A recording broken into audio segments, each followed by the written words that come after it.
Le Coran que vous écoutez et entendez sont en réalité les paroles d'Allah.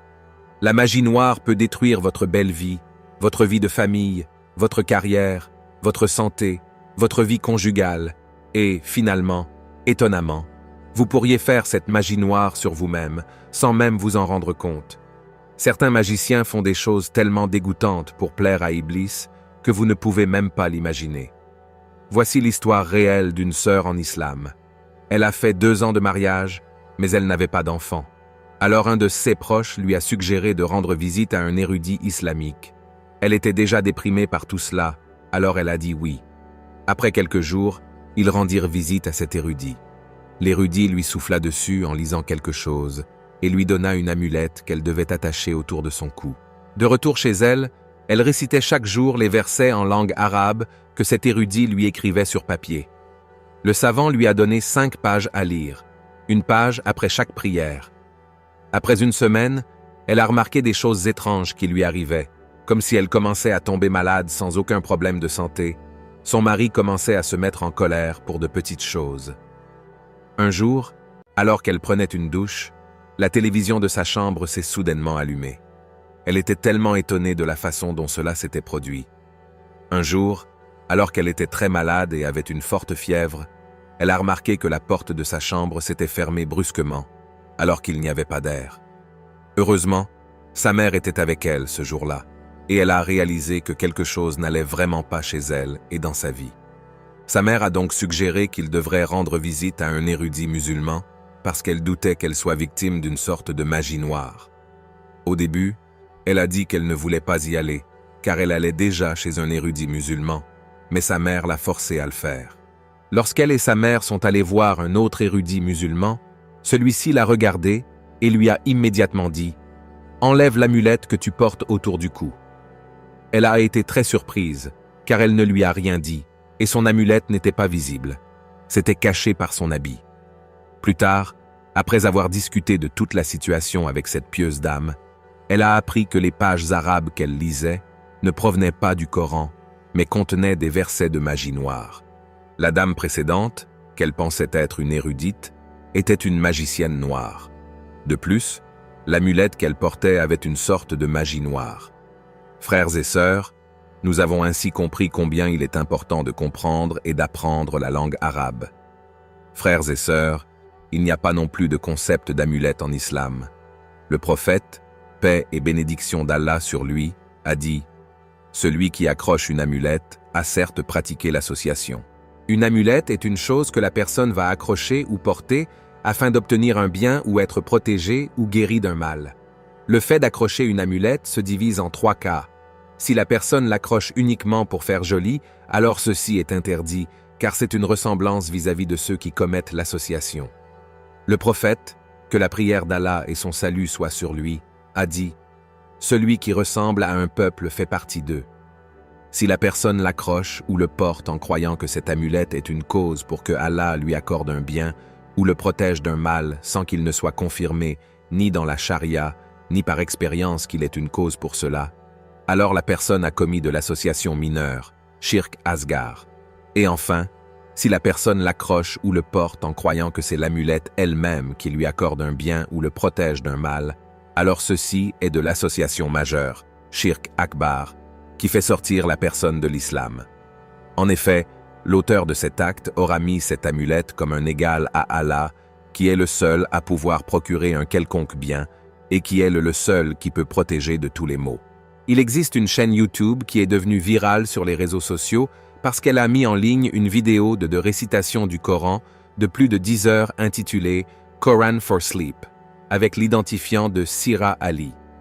Mais toute la communauté musulmane était en stress car elle entendait des citations de magie noire en arrière-plan de cette vidéo. Il y a une voix de femme en arrière-plan qui dit en anglais « La vie n'a pas de sens. Owen Brown passe le reste de sa vie avec moi. Owen Brown écoute chaque mot que je lui dis. » On dirait qu'elle fait une sorte de magie noire sur Owen Brown, soit pour l'avoir, soit pour détruire sa vie conjugale, ce qui peut avoir un très mauvais impact sur nos vies. Après avoir reçu des mauvais commentaires et des signalements sur la vidéo, l'auteur de la chaîne a donc décidé de créer d'autres chaînes avec les mêmes noms et publier la même vidéo. mais pour une durée de 2 heures avec la même voix en fond de la vidéo. Alors s'il vous plaît, soyez prudents lorsque vous écoutez ces sourates coraniques. Écoutez toujours des chaînes authentiques, et le moyen idéal est de lire le Coran par vous-même. Si je vous préviens, c'est parce que la chaîne est devenue virale en postant simplement une seule vidéo, et je crains que vous puissiez tomber sur ça et l'écouter sans faire attention. Frères et sœurs, des films turcs célèbres comme Dab et Sicin, qui, selon leurs créateurs, sont basés sur des événements réels. Dans ces films, nous pouvons voir comment des familles pratiquent la magie noire sur leurs propres proches pour le plaisir de l'argent. Mais en fin de compte, le vent de la paix et les paroles d'Allah les protègent du mal. Frères et sœurs, la magie noire est un acte purement mauvais. Et en pratiquant la magie noire, ils font tout le mal pour plaire aux djinns et désobéir à Allah. Durant la magie noire, l'homme et les djinns se coordonnent sur la base d'un marché. Voici quelques méthodes utilisées par les magiciens pour plaire aux mauvais djinns. Une méthode appelée Aouf, dont nous pouvons dire qu'elle est la pire forme d'incrédulité. En cela, le magicien, qu'Allah nous pardonne, porte du quin aux pieds et se dirige vers les toilettes. Il s'assoit dans les toilettes et fait toutes les incantations, chante et loue les djinns. Puis, il entre dans la pièce et le djinn vient vers lui et lui parle. Une autre méthode est Oz Zaba, dans laquelle ils abattent un animal pour le nom des djinns. Ils massacrent des animaux comme une vache noire ou un corbeau noir au nom de ce djinn. Ensuite, ils demandent de placer la carcasse dans un endroit où les gens ne passent habituellement pas, car habituellement, dans ces endroits, résident les djinns. Mes mains tremblaient littéralement en écrivant ceci. Qu'Allah nous pardonne à tous et nous sauve de la magie noire et de ses méfaits. Ce sont 2 des pires choses qu'ils font. Il existe bien d'autres méthodes qu'ils utilisent pour plaire aux djinns que je n'ai pas le courage d'écrire et de raconter. Chaque méthode utilisée en magie noire est du kufr, et celui qui l'exécute est un kafir. Même celui qui consulte un magicien noir est un mécréant. Frères et sœurs, seul Allah peut nous protéger du mal. En Arabie Saoudite, dans la ville de Tabouk, la police a arrêté une sorcière dans une maison remplie de terre, de clous, de cheveux, d'odeurs épouvantables et de terreur. La sorcière qu'ils ont arrêtée a affirmé qu'elle avait fait de la magie noire sur plusieurs personnes à la demande de plusieurs personnes, qui étaient pour la plupart des femmes, et que la plupart d'entre elles avaient fait de la magie noire sur les membres de leur propre famille. Au cours de l'enquête, la police a découvert que le nom d'une dame était répété plus de 5 fois sur différents objets trouvés chez elle. La police a demandé à cette dame pourquoi vous répétiez cette dame tantôt sur ce sort, tantôt sur cette bouteille, et continuez à le répéter. La sorcière dit « Je faisais de la magie noire sur elle, mais la magie ne fonctionnait pas sur elle. J'ai essayé de le faire en utilisant différentes méthodes à différents moments, mais ma magie ne fonctionnait pas sur elle, et je ne sais pas pourquoi. J'allais chez elle, mais je ne pouvais y voir personne. » La police a ensuite pris les informations de cette dame sur le téléphone portable de la sorcière et l'a contactée. Cette dame était enseignante, et la police lui a dit « Nous avons arrêté une sorcière, et au cours de l'enquête, nous avons appris qu'elle avait essayé de faire de la magie noire sur vous plus de 5 fois. Avez-vous ressenti quelque chose d'anormal, ou est-ce que quelque chose a fait du mal ?» L'enseignante a déclaré « Parfois, je sentais un vent fort autour de ma fenêtre dans les maisons, et parfois un scintillement de l'ampoule, mais je n'ai jamais ressenti quoi que ce soit d'anormal dans ma famille ou en moi-même. » La police a été choquée et lui a demandé avec curiosité « Selon vous, quelles choses vous ont sauvé de la magie noire ?» La dame a dit « Je fais régulièrement mon adkar matin et soir, et avec cela, je récitais Ayatul Kursi. » En outre, elle a dit qu'elle lisait la sourate Al-Fatiha et la sourate Al-Baqarah tous les 3 jours.